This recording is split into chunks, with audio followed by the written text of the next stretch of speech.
রেদওয়ান, আপনার কাছে এই মুহূর্তে যেটি জানতে চাই, কি দেখতে পাচ্ছেন?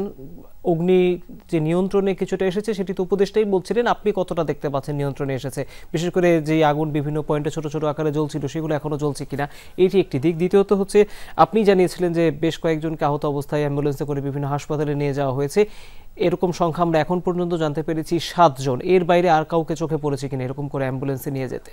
পাপন, আসলে আহত সংখ্যা দিয়ে শুরু করতে চাই। এখন পর্যন্ত যে হতাহত কতজন হয়েছে সেই সংখ্যাটি আসলে এই মুহূর্তে জানানোর সবার জন্য আসলে কষ্টকর, কেননা এমন পরিস্থিতিতে আগুন নিয়ন্ত্রণে আনাটাই কিন্তু কষ্টসাধ্য। সেই সাথে কয়জন আহত হয়েছেন বা কয়জন ক্ষতিগ্রস্ত হয়েছেন সেই সংখ্যাটি কিন্তু এখনো আসলে নিশ্চিতভাবে বলা সম্ভব না। সেই সাথে সাথে আগুনের তথ্য যদি একটু দিতে চাই, যদি বলেছিলেন যে কিছুক্ষণ আগুন কিন্তু অনেকটাই নিয়ন্ত্রণে এসেছে, ঠিক তাই কিন্তু বিকেলের দিকে যেমন আগুনের যে উত্তাপ ছিল, যেই ভয়াবহতা ছিল, সেটা কিছুটা কমেছে এখন।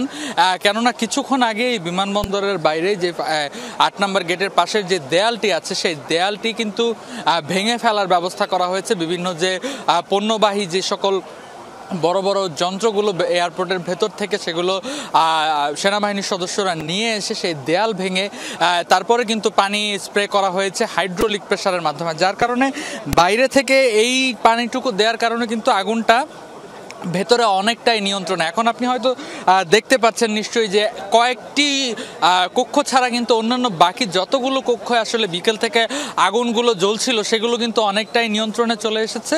এবং এখন বলা যায় যে শুধুমাত্র সময়ের অপেক্ষা, আর অল্প কিছুক্ষণের মধ্যে হয়তো যে আগুনের যে পুরোপুরি একেবারে নিভানো যেটিকে বলে, আমরা প্রথম থেকেই বলে আসছিলাম যে কিছুক্ষণ আগে ফায়ার সার্ভিসের মহাপরিচালকও যেমনটি বলছিলেন যে আগুন অনেকটাই নিয়ন্ত্রণে, তবে নিয়ন্ত্রণে এলেও কিন্তু নির্বাপন সম্ভব হয়নি, অর্থাৎ একেবারে যে পুরোপুরি নেভানো আগুন সেটা কিন্তু সম্ভব হয়নি।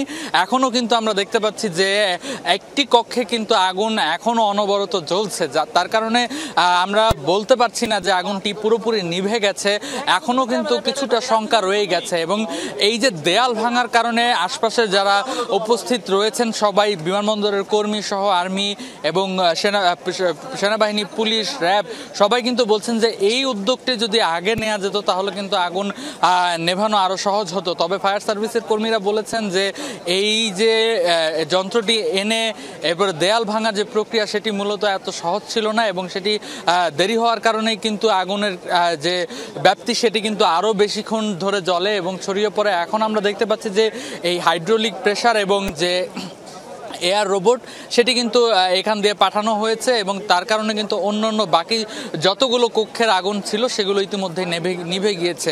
হয়তো আরও ঘণ্টাখানিকের প্রচেষ্টায় আগুন পুরোপুরি নিয়ন্ত্রণে আসবে এমনটাই প্রত্যাশা করছে সবাই। সেই সাথে আশপাশের যতগুলো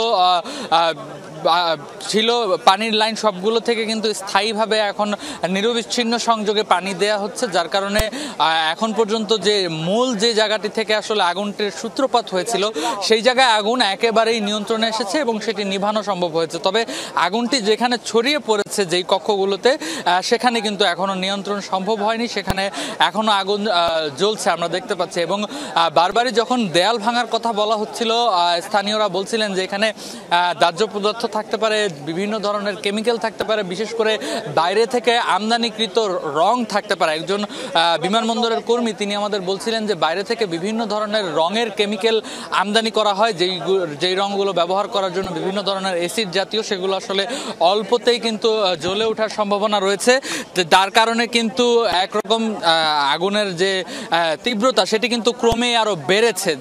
এখন পর্যন্ত যেটি দেখতে পাচ্ছি যে দুটি কক্ষে আগুন জ্বলছে, পাশাপাশি যে কালো ধোঁয়া সেটি নির্গমন হচ্ছে, এবং অন্য পাশ থেকে যেখানে আগুনটি লেগেছিল সেই জায়গা থেকে কিন্তু কিছুটা ধোঁয়া ক্রমেই কমে আসছে। অর্থাৎ বলা যায় যে প্রথমে যেই জায়গাটা থেকে আগুনের সূত্রপাত হয়েছিল সেখান থেকে আগুন পুরোপুরি নিভে গেছে। এবং এই যে এখনো দেখা যাচ্ছে যে আগুন কিন্তু জানালা দিয়ে বেরিয়ে ছাদ অবধি উঠে যাচ্ছে, এবং যেই বারবারই বলছিলাম যে সেখানে যেই শীতাতপ নিয়ন্ত্রণের জন্য যে সকল যন্ত্রপাতিগুলো ছিল সেগুলো কিন্তু ইতিমধ্যেই বিস্ফোরণ হয়েছে।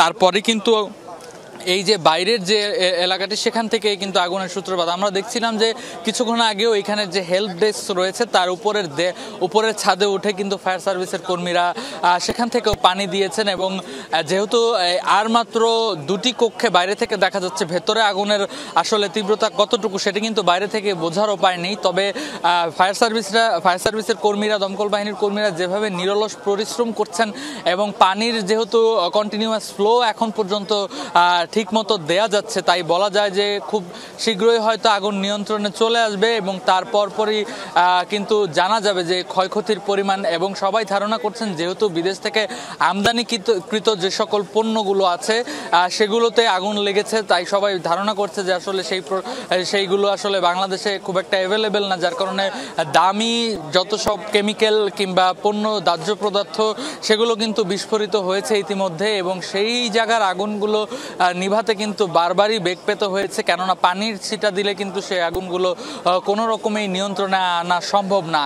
এখন পর্যন্ত আপনি দেখে থাকবেন যে কয়েকটি জায়গায় কিন্তু সাদা ধোঁয়া নির্গমন হলেও কিন্তু এই যে একেবারে যে দোতলা ভবন, সেই ভবন থেকে কিন্তু এখনো কালো ধোঁয়া এবং আগুনের যে শিখা সেটি কিন্তু বেরোয় আসছে। এবং ফায়ার সার্ভিস সহ আর্মি, ওয়াসা সবাই কিন্তু একে একে যোগ দিচ্ছেন, গাড়ি পরিবর্তন করে করে পানির ব্যবস্থা করছেন, যেন নির্বিঘ্নে কোনো রকম বিরতি ছাড়া যেন শুধু পানিটুকু ছিটিয়ে যাওয়া যায়, সেই প্রচেষ্টা কিন্তু তারা অনেকক্ষণ ধরে চালিয়ে যাচ্ছেন। বলা যায় যে সেই প্রচেষ্টা চালাতেই কিন্তু তারা মূলত এই দেয়ালটি ভেঙেছেন কিছুক্ষণ আগেই। জানাচ্ছিলাম যে আধা ঘন্টা আগে তারা এয়ারপোর্টের অন্য প্রান্ত থেকে সেই যে ভারী মালামাল ওঠানামা করার জন্য যে যন্ত্রগুলো, সেই যন্ত্রগুলো কিন্তু তারা নিয়ে একটি দেয়াল ভাঙার কারণে তারা ভেতরে প্রবেশ করতে পারছেন এই বাইরে থেকে। তার কারণে কিন্তু আগুন অনেকটাই নিয়ন্ত্রণে এসেছে, এবং কিছুক্ষণের মধ্যে হয়তো পুরোপুরি নিয়ন্ত্রণে চলে আসবে।